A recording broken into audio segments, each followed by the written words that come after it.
Welcome to my channel. At Crosswinds Diner, I was just another waitress. Until one customer spotted the tattoo I swore I'd keep hidden.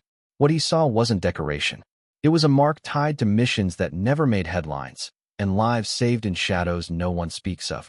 This is the story of how a small-town diner became the place where my past finally caught up with me.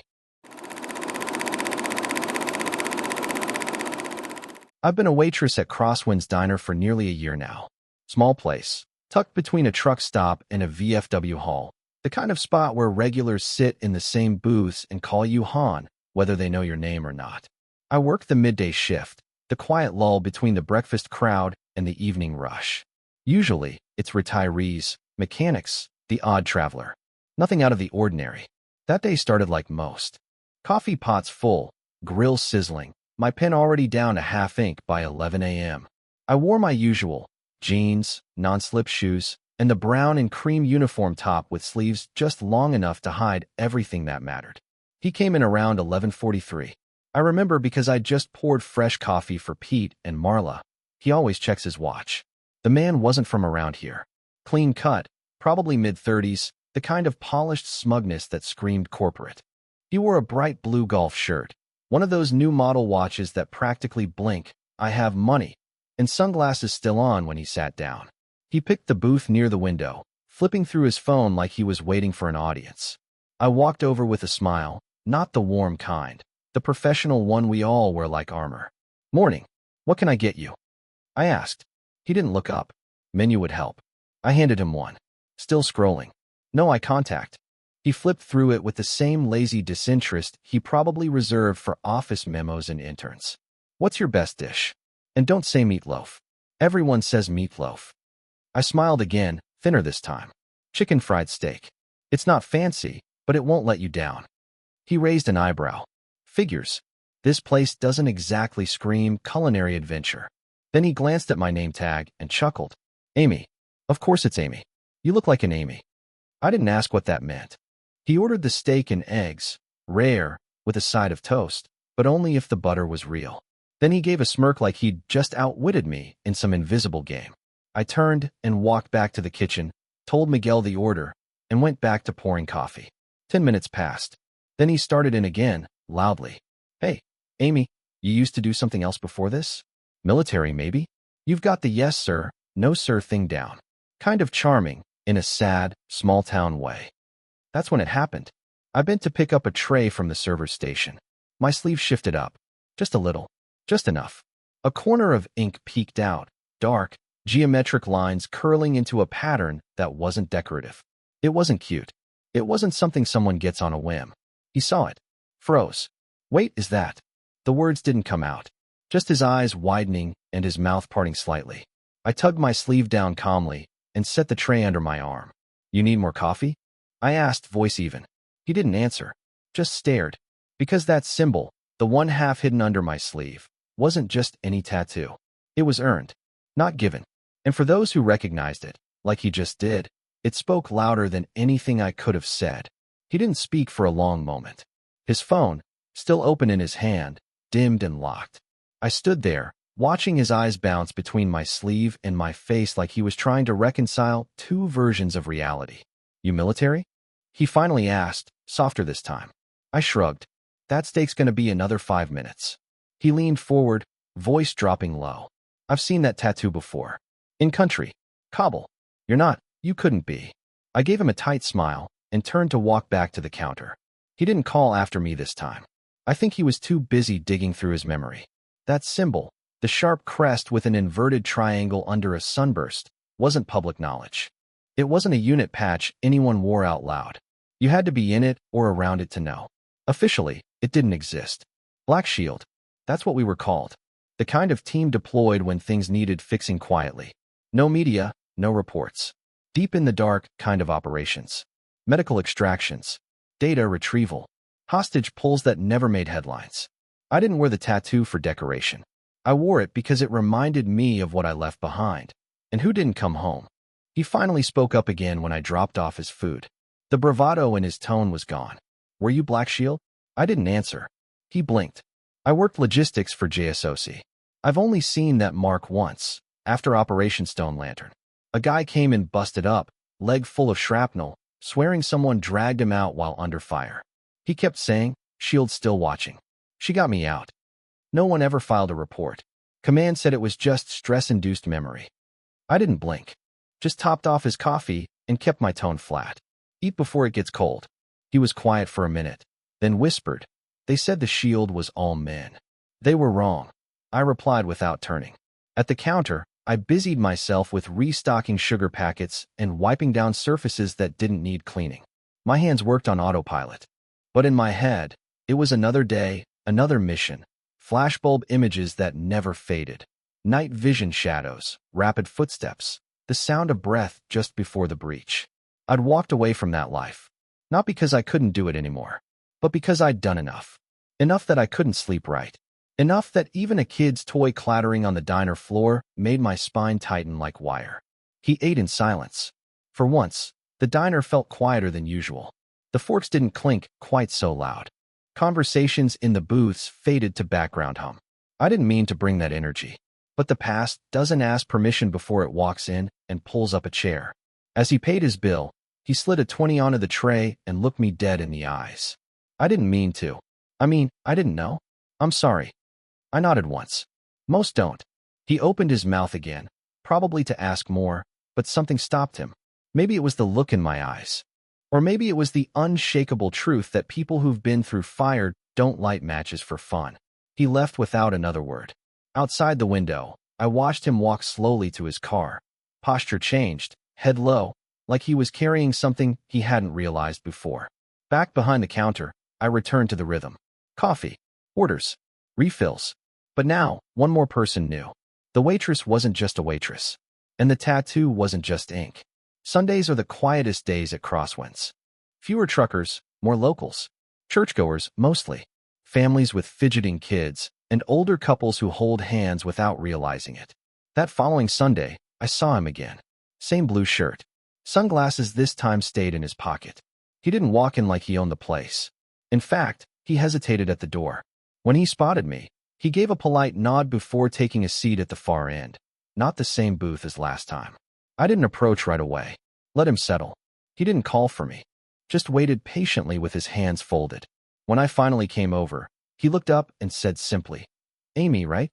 I gave a small nod. "Same as last time." He smiled, faintly. "That was the best chicken fried steak I've had in years. So yeah, please." There was something different in his voice now. No sarcasm, no performance.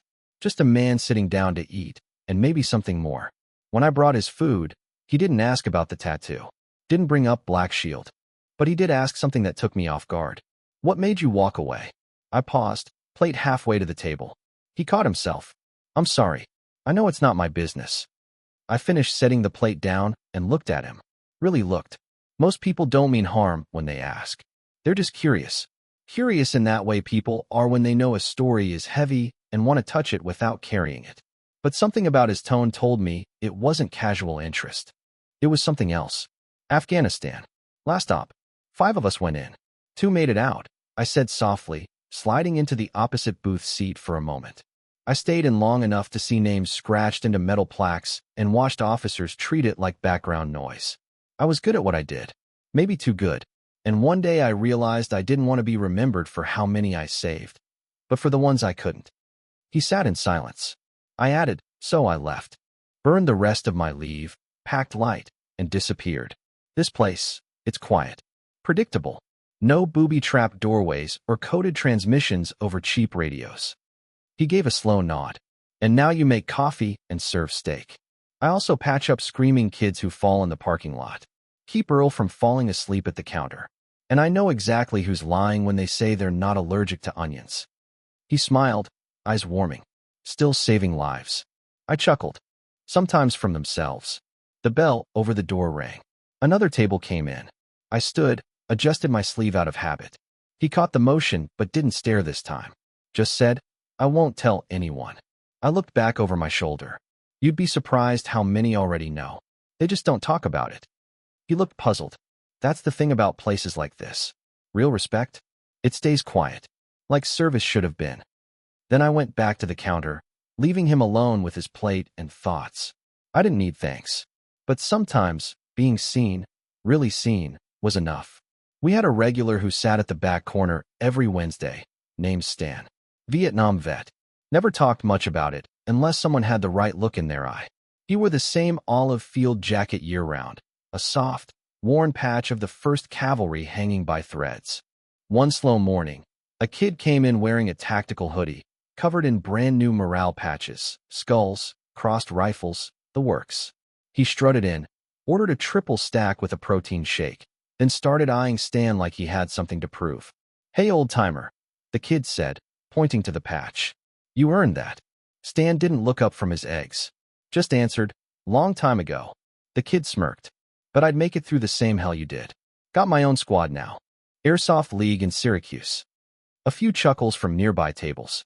Stan didn't flinch, but I saw the subtle tightening in his shoulders. I walked over and placed a refill on Stan's table. Didn't say anything.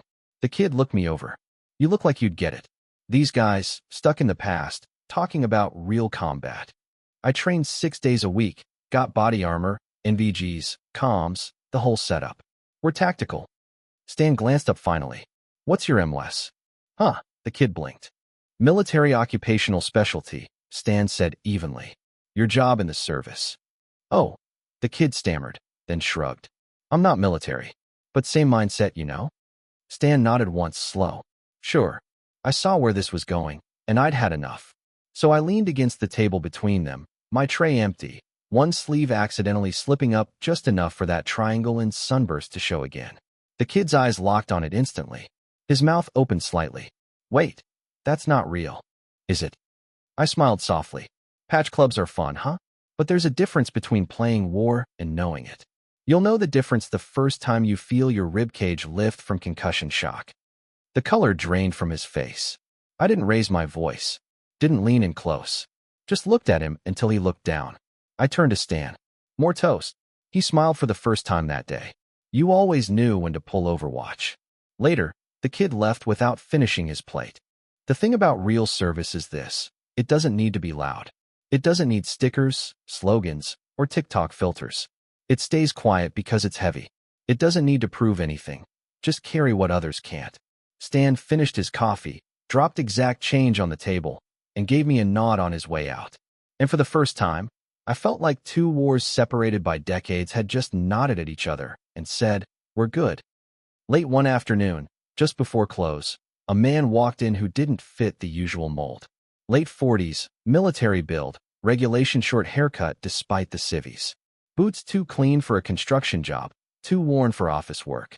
I spotted him the second he stepped through the door, and he spotted me just as fast. He didn't go for a booth. Didn't look at the menu. Just took a seat at the counter like someone who didn't want distance between us.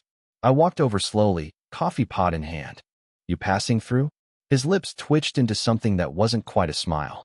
"Used to be stationed an hour from here. Thought I'd see how the locals eat." "Steak's good," I said, voice neutral. I poured his cup and watched how he held it. Fingers curled around the handle like he expected it to bite. He took a sip, nodded. "You were with S.H.I.E.L.D." That wasn't a question, and I didn't confirm. But he didn't need me to. "I was Ghost River. We ran parallel to you for 2 years. Heard a lot. Mostly rumors. Like a woman who held a checkpoint by herself for 16 hours under mortar fire." I didn't move. Just kept wiping the counter. "Some said she disappeared after the Riyadh breach. Didn't make it out." "A lot of people didn't," I replied. He paused, setting his cup down. "I didn't come here to stir things up. Just wanted to say, I knew someone you pulled out of that ambush. Baghdad sector. 2 men bleeding out under collapsed concrete. You got them both out." "That op's classified," I said. He nodded slowly. "Yeah, so's my last name. But I figured you should know, one of those men. He named his daughter after you." I looked away, something catching in my chest I didn't expect. That op had been brutal. I remembered the heat, the blood, the screams echoing under rebar. I hadn't even remembered names by the end, just pulse counts and priority tags. He took a folded envelope from his jacket and slid it across the counter. "They wanted to send this years ago, but you vanished." I didn't open it then, just tucked it under the register. He stood to leave. No handshake, no salute, just a quiet nod from one ghost to another. "You're not forgotten," he said before walking out. I locked the door early that night. And when I finally opened the envelope, there was a photo. A young girl holding a folded flag. Beside her was a note. She'll never know how close she came to losing both parents that night. But we will. Thank you. No signature. Just for A.T. in the corner. And suddenly, the weight of years didn't feel so heavy. Because while some people carve names into metals, others carve them into lives. There's a certain stillness that comes after midnight in small towns. The kind that lets you hear your own thoughts, and sometimes the ones you've tried to bury. I was closing up the diner alone, as usual. Mopping floors, wiping down counters, stacking chairs. The jukebox in the corner had long since stopped, but the static hum of its old wiring still buzzed faintly. I didn't mind the silence. It reminded me of the long nights on forward bases, when quiet didn't mean peace, just the absence of chaos. As I locked up, headlights swept across the front windows. A truck. Matte gray. No markings. I didn't flinch, but I did reach under the counter for the emergency radio we kept for storms and break-ins. Habit, not panic. The door didn't open immediately. Whoever was in the truck just waited. Engine idling low. Then the driver's door creaked open. A tall figure stepped out. Not rushed, not hesitant. Like someone with authority and patience. He knocked once. I opened the door halfway. We're closed. I know, he said. Didn't come for food. I studied him in the low light. Civilian clothes, but the posture screamed military, spine straight, hands loose, eyes scanning. He carried himself like someone used to hostile ground. I served with Rook 3, he said, voice low. You patched my comms guy under fire during blackout. 9 clicks from the evac point. I remembered. Dust storm so thick we couldn't see 10 feet ahead. One man coughing blood. Another panicking. And a radio fried by EMP. I'd rigged a field bypass using stripped comm wire and a gum wrapper. They got out. I didn't wait for thanks. I've been trying to find you for years, he said. Until someone tipped me off to a waitress in a town no one remembers. I gave him a flat look. People don't find me. Not unless I want them to. He smiled slightly. You didn't hide badly. You just went somewhere no one thought to look. What do you want? He reached into his coat slowly, not threatening. Pulled out a manila envelope, sealed, marked with a faded black shield crest. My crest. This was recovered from a forward outpost. Long after the pullout. They found it buried under collapsed stone. Intel says it's your handwriting. I took it. Inside were pages of field notes. Blood-streaked, edges charred. My notes. From Riyadh. Final triage tags. Handwritten codes. Wound types. Names. Priorities. I ran my finger over one of them. Private Henry Cole. Chest wound. Low pulse. Priority red. Evac first. He lived. This changed how we approach solo medics now, the man said. They rewrote the triage protocols. Your model. No one put your name on it, but it's being taught now. To medics who'll never know where it came from. I closed the file, hands steady, eyes not. Why tell me? Because you walked away thinking it all got buried. I came to tell you it didn't. We stood there a moment longer, ghosts in the doorway. Then he nodded once and turned. As he climbed into his truck, he said something over his shoulder. You disappeared to find peace. Just know you left a map for the ones who came after. A week passed before anyone mentioned the tattoo again. It was a Tuesday, slow and gray. Rain had rolled in steady all morning, tapping against the windows like fingers on a table. I was behind the counter, folding napkins into silverware rolls when the door opened and 2 teens stepped in. High school age, soaked hoodies, mud on their shoes. They sat at a booth and tried to act cool, loud enough for attention, but not enough to get kicked out. I walked over with menus. One of them nudged the other. You ask her. No, you do it, the first hissed back. I raised an eyebrow. Ask me what? The braver one cleared his throat. Is it true? You were in Black Shield? My eyes flicked over them. Too young to know what that meant on their own. Someone had talked. I didn't answer. The quieter one rushed to explain. My uncle was Delta Force. He said they used to listen for your voice on the old scramble net. Said there were times they'd be sure they were done for. Then a woman's voice would break through, calm as anything. Said that voice got him home. I looked at them for a moment, unsure what to say. Then I sat down across from them. You ever been in a room where people stop breathing, not because they're scared, but because they've already accepted it? They went still. I continued. That's what war does. It doesn't just take people. It takes time. Noise. It takes your ability to blink at the sky and not think about body counts. They were quiet now. No smugness. No swagger. I pointed to the patch barely visible under my sleeve. This isn't a badge. It's a tombstone for every decision I made that couldn't be undone. They both swallowed hard. But, I added, if your uncle made it home and still hears that voice in his head, that means I did something right.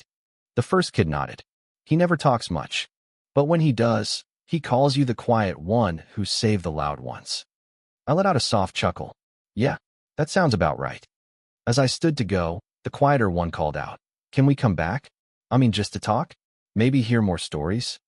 I looked over my shoulder. You want stories? Ask your uncle. Mine stay where they belong, behind the eyes. They didn't argue, just nodded. And for the first time in a long time, I saw something in their posture that reminded me of rookies on their first op.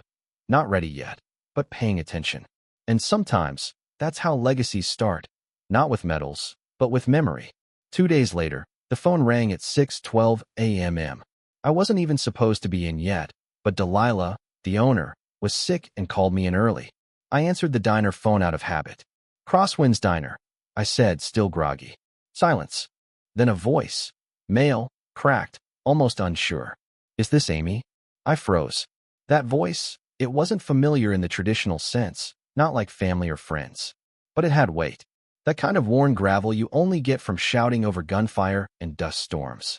"Yes," I replied carefully. "Who's calling?"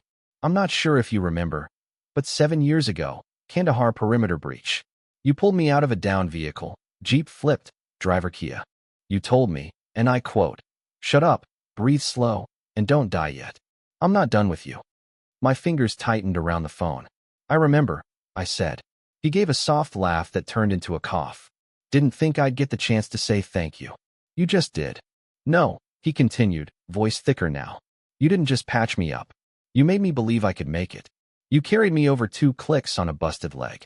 You held pressure on my artery for 45 minutes. It was my job." "Maybe, but you weren't supposed to be there. Command said you were ghost status. Off-grid. How did you even?"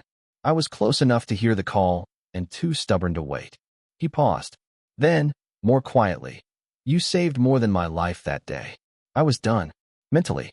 "You reminded me there was something worth fighting for." Neither of us spoke for a few seconds.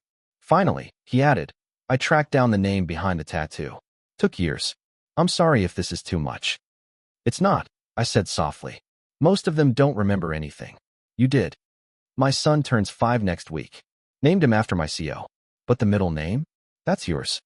I had to turn away from the window. The morning sun was just breaking over the horizon, and my eyes didn't want to stay dry. "You keep him safe," I said. "I'll try.